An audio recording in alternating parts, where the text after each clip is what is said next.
नमस्कार मित्रांनो, मी महेंद्र कांबळे आणि तुम्ही बघत आहात कांबळे डायरीज.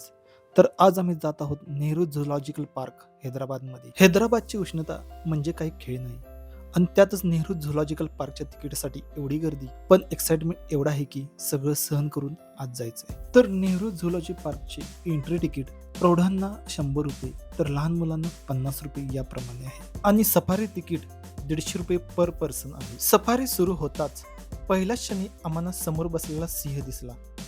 हा बघा सिंह किती निवांत बसलाय. लोक बघतायत, फोटो काढतायत, पण याला काहीच फरक पडत नाही.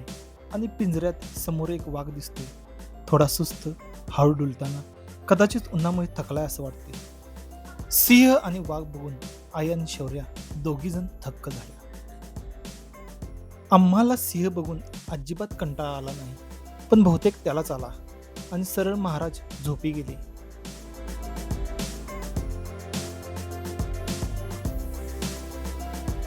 सिंह बघून झाल्यावर आम्ही जंगलाचे इन्स्पेक्शन करत पुढे गेलो.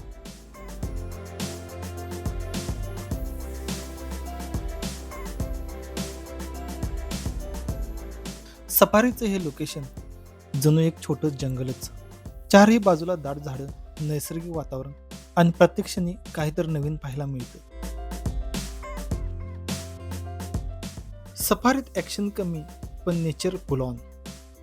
नंतर सफारीत जास्त प्राणी दिसले नाहीत, फक्त जंगल, एक मोर आणि पुढे अस्वले पिंजऱ्यात दिसली.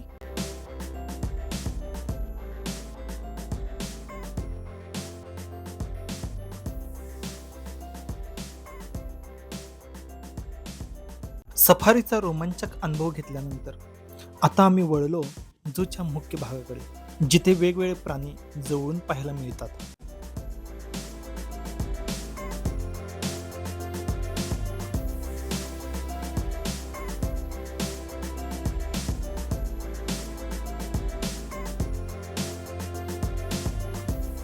तलावा ठिकाणी कासवं कुणाला तर पाहत होती.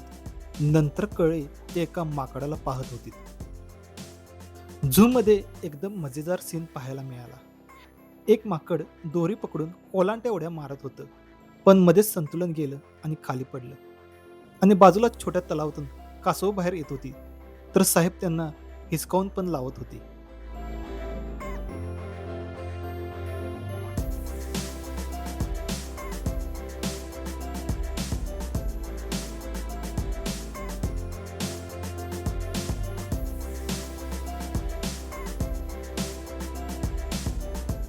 तर मित्रांनो, असा होता आमचा नेहरू झू पार्कचा फुल एक्सपिरियन्स.